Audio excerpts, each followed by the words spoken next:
right, y'all. Come with me as I explore Balboa Park. Let's get it. We're currently walking through the Spanish Art Village. Give y'all some scenery.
So I guess the part we're walking through right now is the zoo portion of it.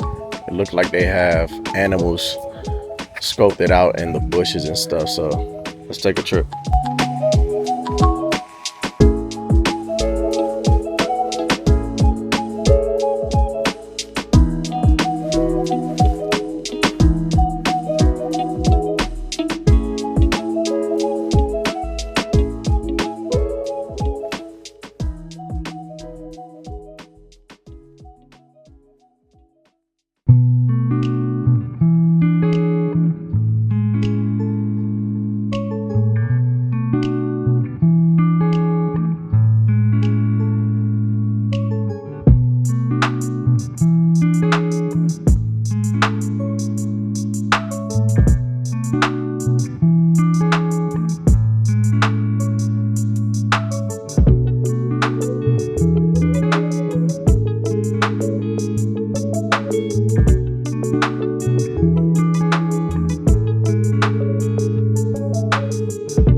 first time at the San Diego Zoo. They say this is one of the most beautiful, zoos that you can explore.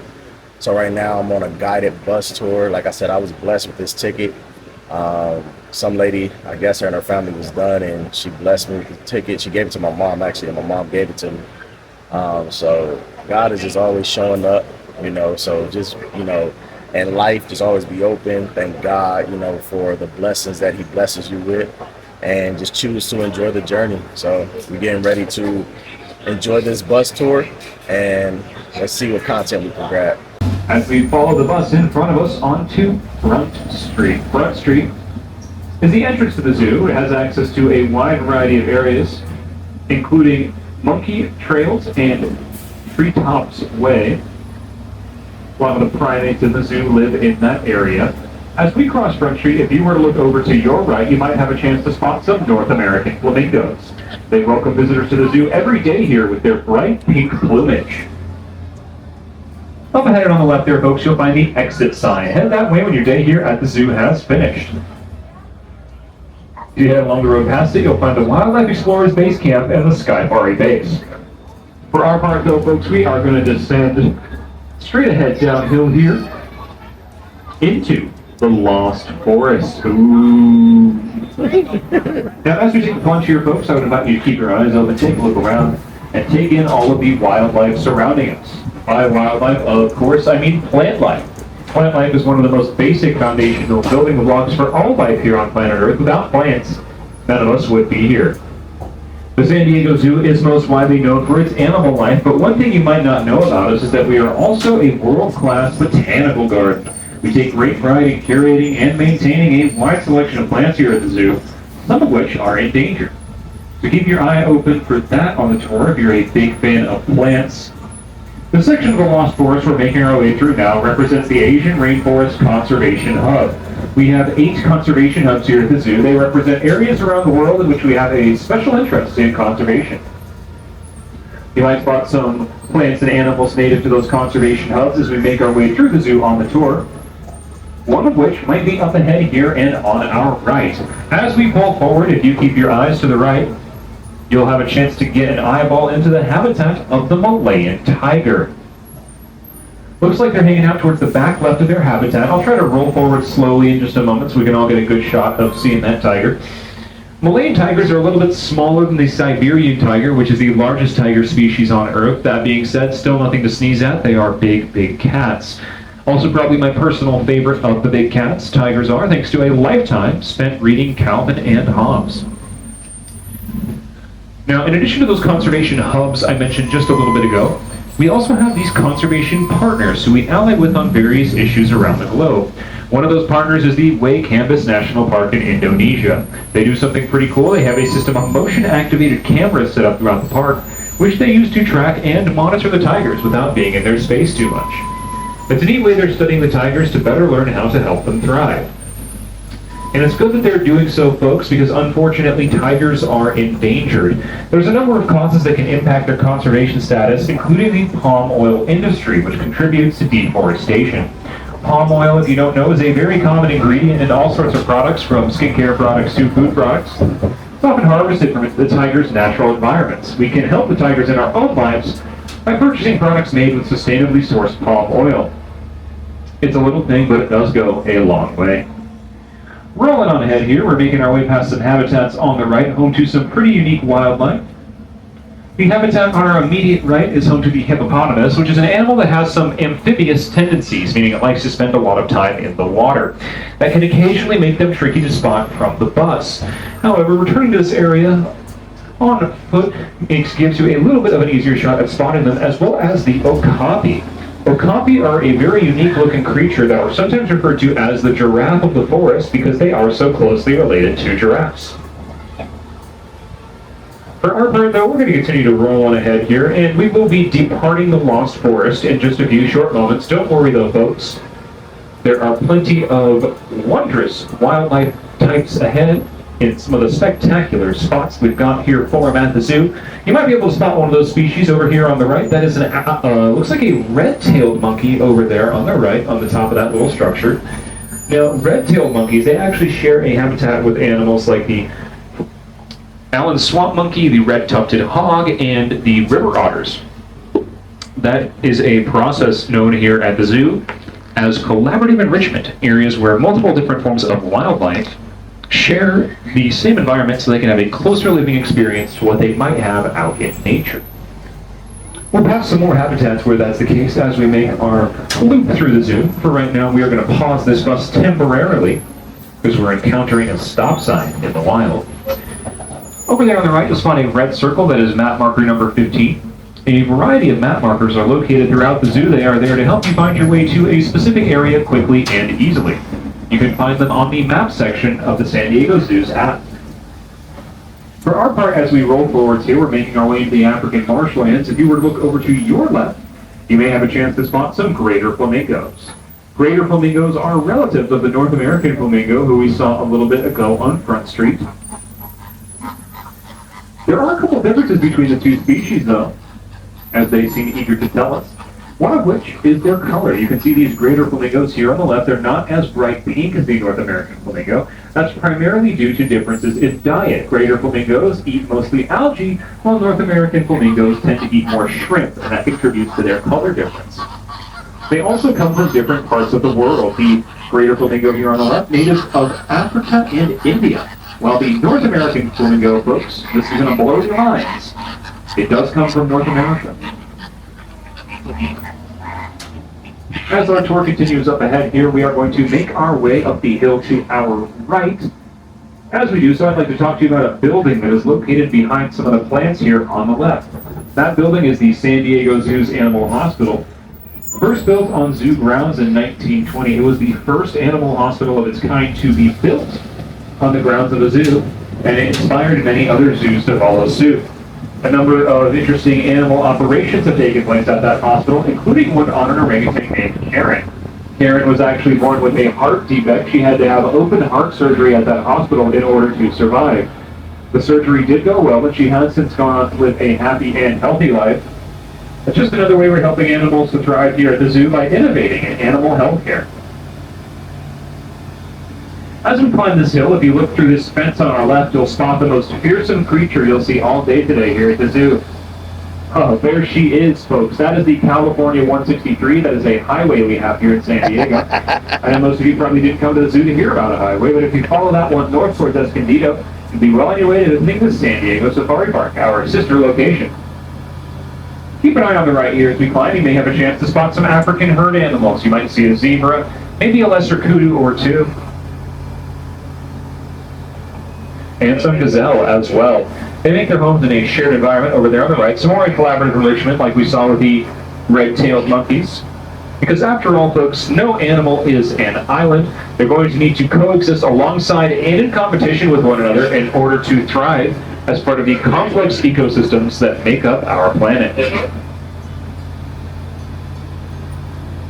As we continue to climb uphill here, folks, on the left-hand side of the road, we're going to make our way in for a quick little pit stop, I think, see if we can't get a chance to spot the polar bear. Now, polar bears are animals that have translucent fur, not white fur as you might expect, so their fur tends to pick up the characteristics of whatever habitat they are living in. Here in sunny San Diego, there is a little bit less polar ice than you might believe, so the polar bear may look a little dirty if you catch a glimpse of them, but don't worry, they are plenty healthy. That's just their fur picking up the dirt in their habitats. Now we will be continuing our journey up this hill. As we do so, we're going to pass some habitats on the right that are home to animals from all over the world. I'll point them out as we pass. The first habitat we'll pass on the right will be the habitat of the bontebok, which was once so endangered in their native African savanna that only 17 were known to remain. That population was only saved thanks to the efforts of one farmer who herded them into a pasture. From there, a conservation effort was able to save them. Shows you what one person can do in the battle for conservation. Their neighbors here on the right are the Visayan warty pigs. Visayan warty pigs are pigs that are natives of the Philippines. They're named for these skin growths that can appear on their head and face. On the right here, the habitat of the Gerenuk, which can be seen chewing on some browse in its habitat. Browse is a term that refers to food placed within a habitat for the animals.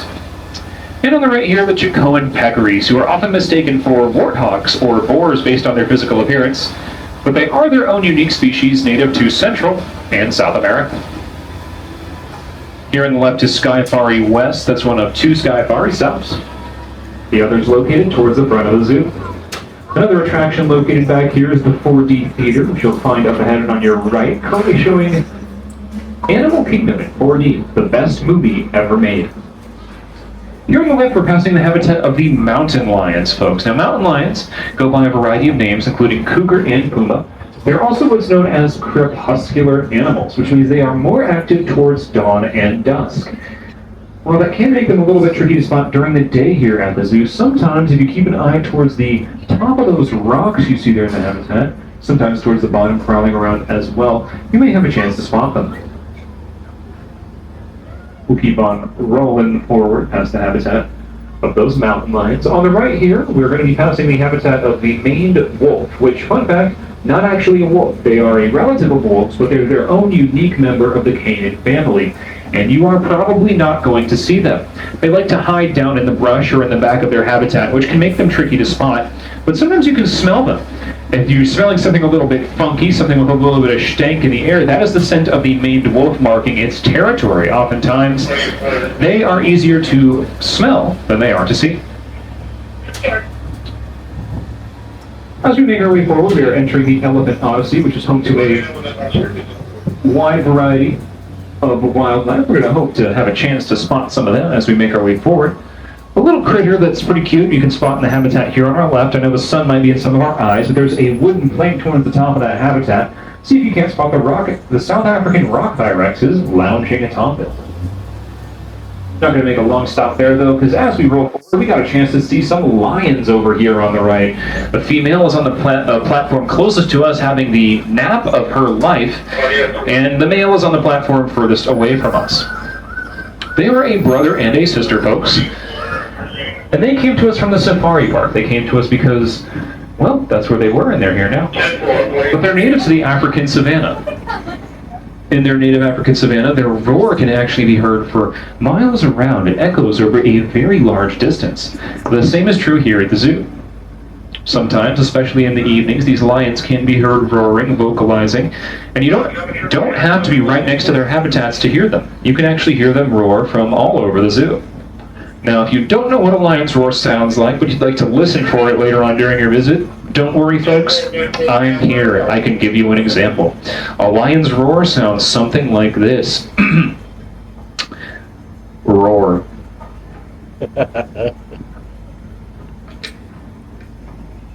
So keep your ears open for that later on during your visit here at the zoo.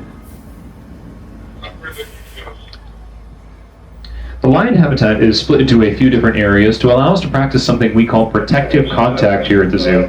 Protective contact is a relatively new practice at zoos. It's something we help to innovate. It just means in the case of certain forms of wildlife, there's always a barrier in place between the animals and the trainers and care specialists who work so hard to keep them and their habitats happy and healthy.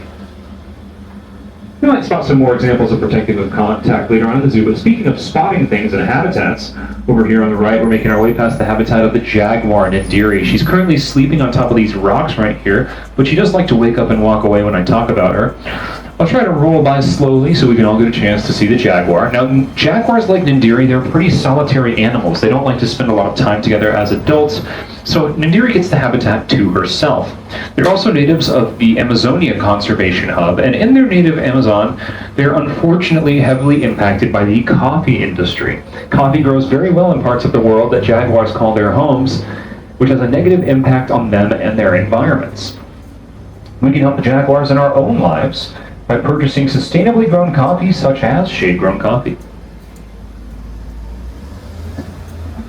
As we continue to roll forwards here, folks, on the right we're going to be passing the habitat of the Baird's tapir and the capybara. They share a habitat over here on the right. You'll have to look through some of the plants for a chance to spot them.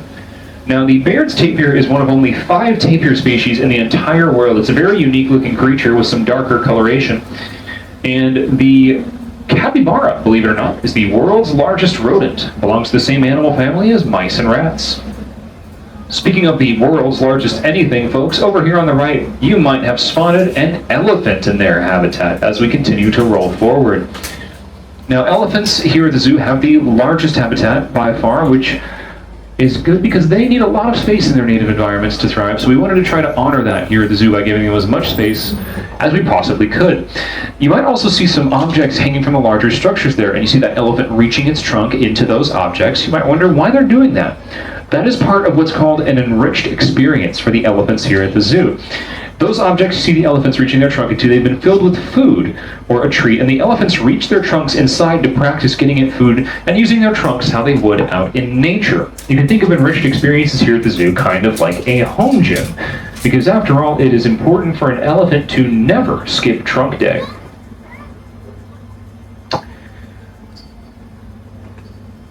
Now, the elephant's trunk, folks, actually has more muscles in it than us humans have in our entire body.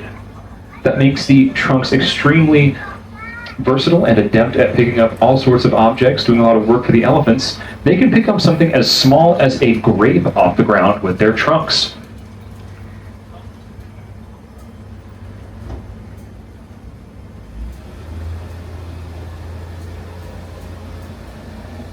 This building we're seeing here on our right, this is the Elephant Care Center. It allows us to care for the health of the elephants while still maintaining some of that protective contact I mentioned just a little bit ago. Sometimes as you come through here, either on foot or on a bus, you might be lucky enough to see an elephant having a checkup performed on it, a doctor visit, maybe by sticking their feet through the bars on the right. Now, if you were to wonder why the elephants might do that, well, the trainers actually train the elephants to stick their feet through those bars so they can basically give the elephants pedicures, making sure their feet remain healthy so they can continue to stomp around here at the zoo. That's just one of many medical procedures that can be performed at the Elephant Care Center. Now here on our right, folks, we are rolling past the habitat of the Nicobar pigeons. They're a bird that has a green iridescent shine towards the back of their wings. See if you can't spot that from the bus. They are also the closest living relative to the dodo bird, believe it or not. The dodo bird is a bird some of you may have heard of that was once plentiful but has since unfortunately gone extinct, primarily as a result of human interaction. Seeing these Nicobar pigeons is the closest you're going to get to seeing a dodo bird in real life. Now, folks, that story is a sad one, but I think it's an important one to tell because it reminds us to protect all wildlife here on planet Earth. No matter how big or how small or how remarkable or unremarkable they might seem, every species deserves a chance to thrive, and they might just surprise you sometimes.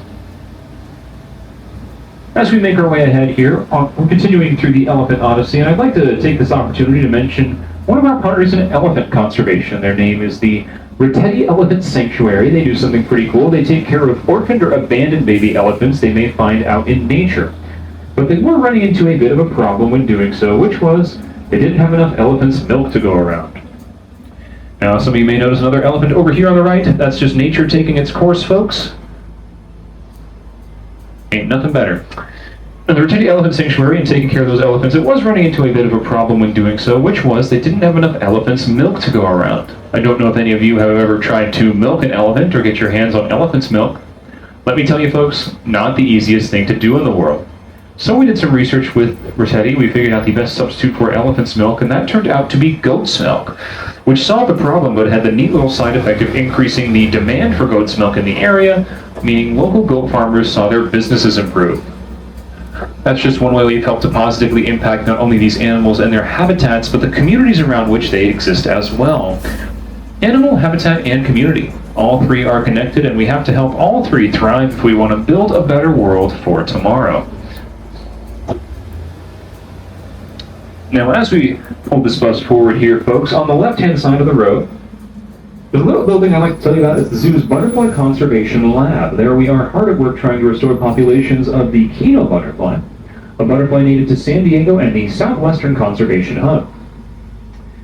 You can help native butterfly populations wherever you might call home by planting native plants in your garden or in your planter's box if you are able to. Now, what plant works best depends on the butterfly and vice versa, but a good place to start is native milkweeds. Butterflies are big fans of those plants, generally speaking. Gives them a good place to rest and recuperate before they go fluttering off to wherever they need to flutter off to. Over here on the right, habitat of the camels. These are dromedary camels.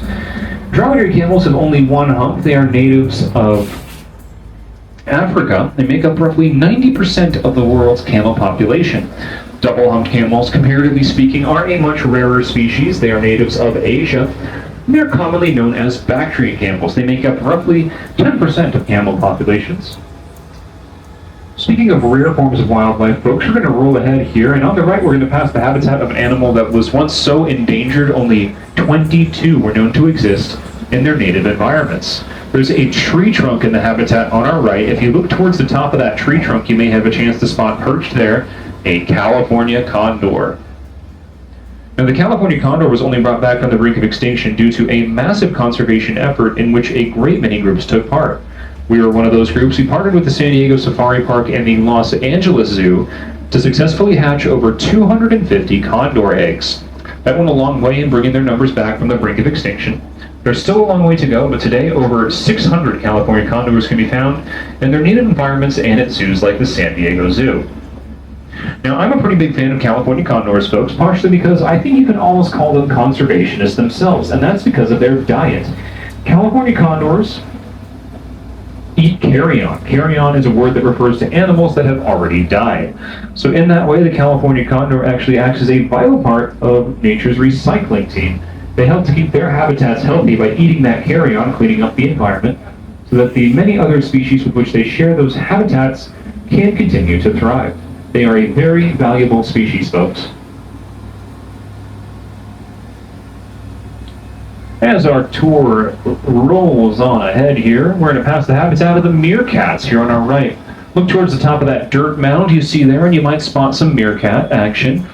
Now, what that meerkat might be doing is looking around, scanning the area for threats such as predatory birds. Sometimes meerkats will even stand up on their hind legs to do that. If a meerkat senses there is something amiss, it will let the other meerkats who are part of its group know, and they will all scurry back underground where they feel safest and most secure. Moving right on along past the meerkats, here on the right we're passing Kampi. Kampi means small head or small hill. It refers to these rock formations that dot the landscape in certain regions of Africa. Here at the zoo, it's one of the entrances to the Ethiopian highlands. There's some pretty cool species in here. We might get a chance to see one over here on the right if you look at the top of this rock. That is a klipspringer, folks. Klipspringers, while it's standing there, try to get a look at the klipspringer's hooves. Those hooves might seem to be delicate because they're so small, but that couldn't be further from the truth. They actually enable klipspringers to stand on spaces no bigger than the size of a silver dollar, meaning they can scale cliff faces that might otherwise be unclimbable to a great many other species. And they're also pretty darn cute. Over here on the left, we are rolling past some banana trees. This is the zoo's banana grove. A variety of fruits and vegetables are grown on grounds here at the San Diego Zoo. They are part of the biodiversity in our botanical garden, to be sure, but they also have a more functional purpose. Plenty of the plants which are grown here are fed back to the animals who make their homes here as part of their diets, because we wanted to try to make an efficient use of the land here at the zoo. Another example of that are these taller yellowish green trees here on the right. Those are commonly referred to as fever trees. They are a favorite snack of a great many species in their native Africa, including of the giraffe, who will reach their long neck up towards the top of the fever tree, practicing getting some of the more choice cuts of leaf available there that other smaller herbivores just can't reach. Now, we are not going to be stopping to snack on those acacia trees at this moment in time, folks. I'm pretty sure they wouldn't taste that good to us humans. We can appreciate their beauty, as well as the beauty of many of these other forms of wildlife, as we take a left-hand turn. Continue our tour. Over there on the right, we'll find the entrance to the urban jungle. Wide array of species make their homes there, including the giraffes, the rhinoceros, and the cheetah. There may be a little time left after the tour if you wanted to check the chance to check out any of those species. You would just head on over from the unloading dock of the bus, which is located very close to the urban jungle. We're going to make a right-hand turn now down onto Center Street, folks. A right-hand turn down onto Center Street. As we do so, there's some plants on the left-hand side of the road I'd like to point out. You see these flowers here on the left. Those are known as plumeria flowers. You might see they have a really neat mixing of colors on them, from pink to white to yellow. They also sort of blend into each other. And I like to bring them up, folks, because I think they look pretty. That's all, no other reason. We're continuing on ahead now. As we do so, we're descending into a part of the zoo that was once known as Bear Canyon. If you're wondering why that's the case, folks, well, I'll tell you. It's place was once called Bear Canyon because bears live here. Looks like we might be able to spot one, I think, towards the back of the habitat there. They're kind of hidden behind that log there behind the structure, but you might be able to see some sloth bears if you look towards the back of the habitat here on our right. Sloth bears are bears that are natives of Asia, and if you're seeing those two bears over there, those are actually sloth bear cubs. They were born here at the zoo in December of last year, and they're now roughly, I want to say 8 months old, thereabouts. There's a male and a female.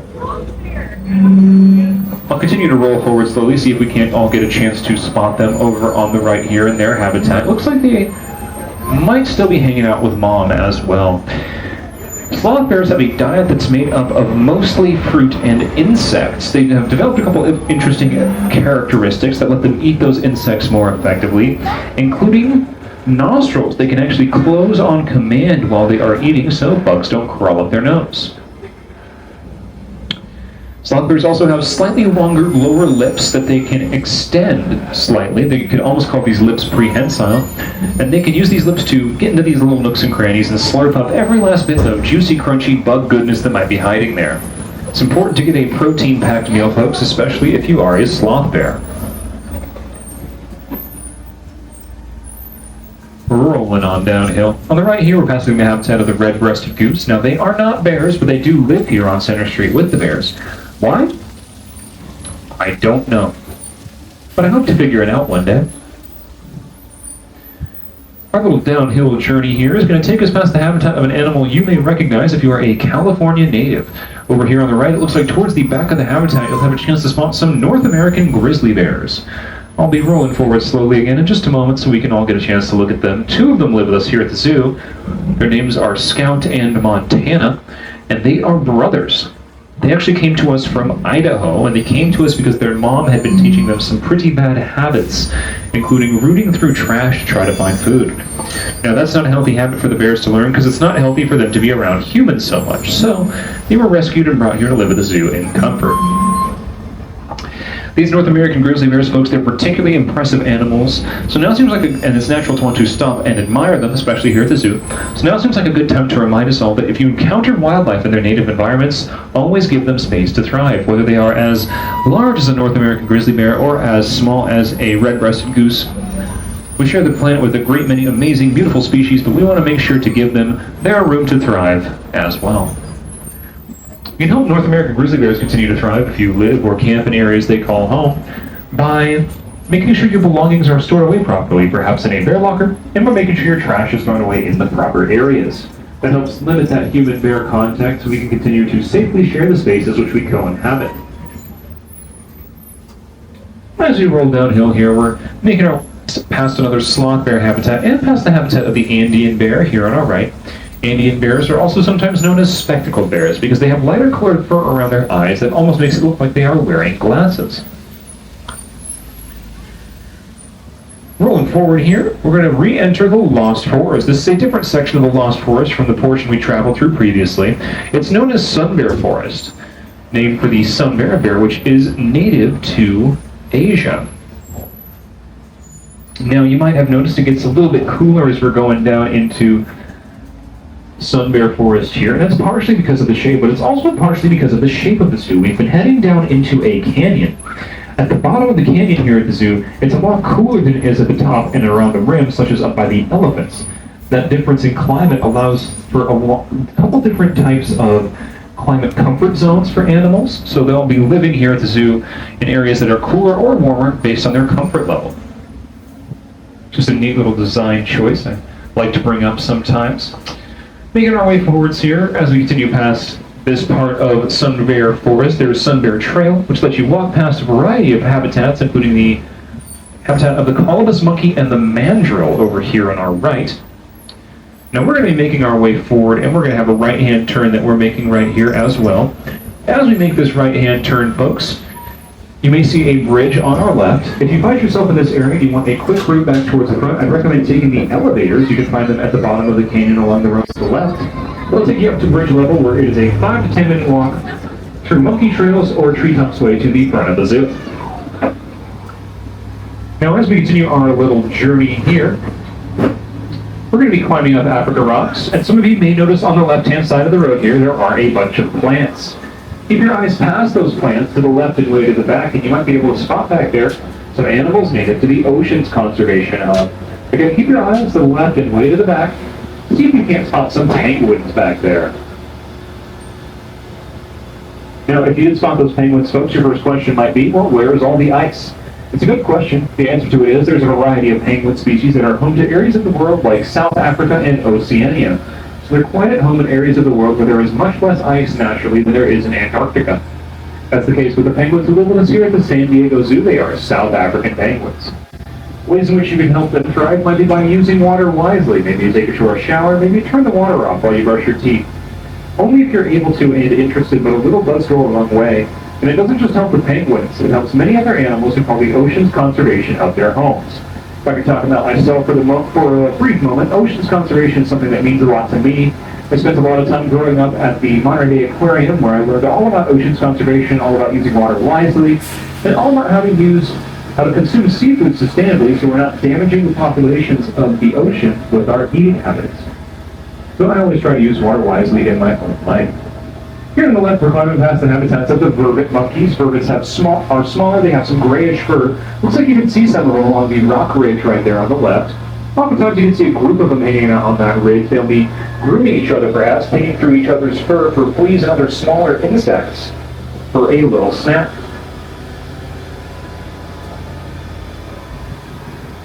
Their neighbors are the leopards, whose habitat we're climbing past right now. Africa Rocks, folks, one of my personal favorite areas of the zoo. There's such a wide variety of biodiversity in there, in terms of plant and animal life, including the Africa Rocks aviary, which is one of my favorite areas here at the zoo. Really, I love all the aviaries, because you get a really up-close experience with the wildlife living there. On the right, as we continue to climb, you may see these umbrella-looking structures there. Keep your eyes in those structures, look along the branches, and you might be able to spot some gray fur that belongs to the koalas. Koalas are natives of the Australian Forest Conservation Hub. They like to beat the outback heat during the day by sleeping. In fact, koalas have been known to sleep for up to 22 hours in a day, folks.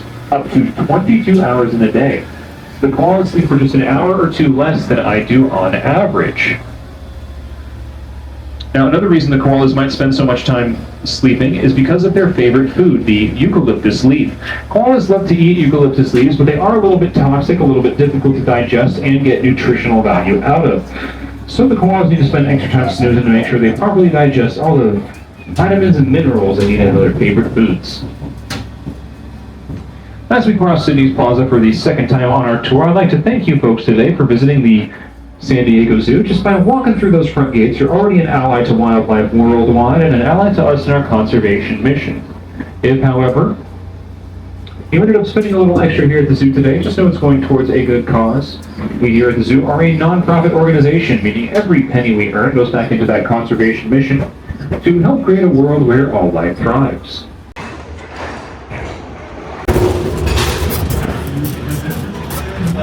We are currently on the Skyfari right now. Man, this is high up, man.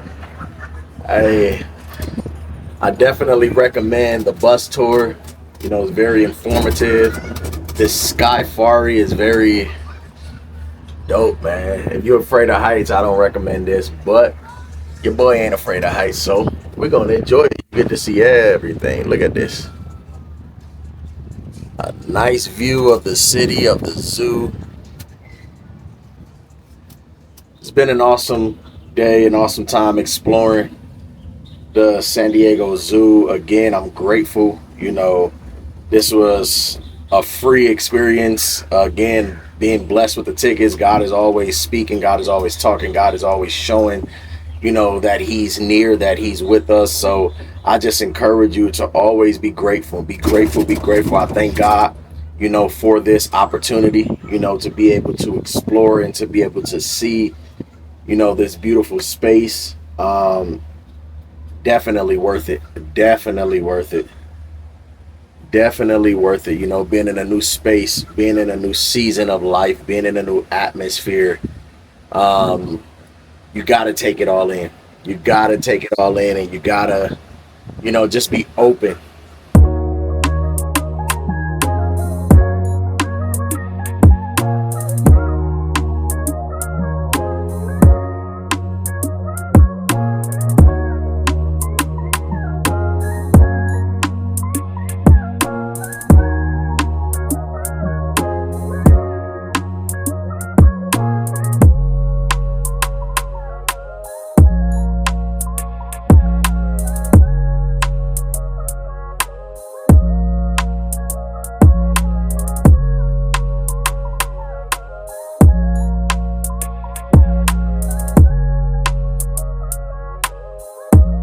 San Diego, you officially have not only my attention, but you have my heart. You have it. So beautiful. The breeze is nice. Scenery. So dope.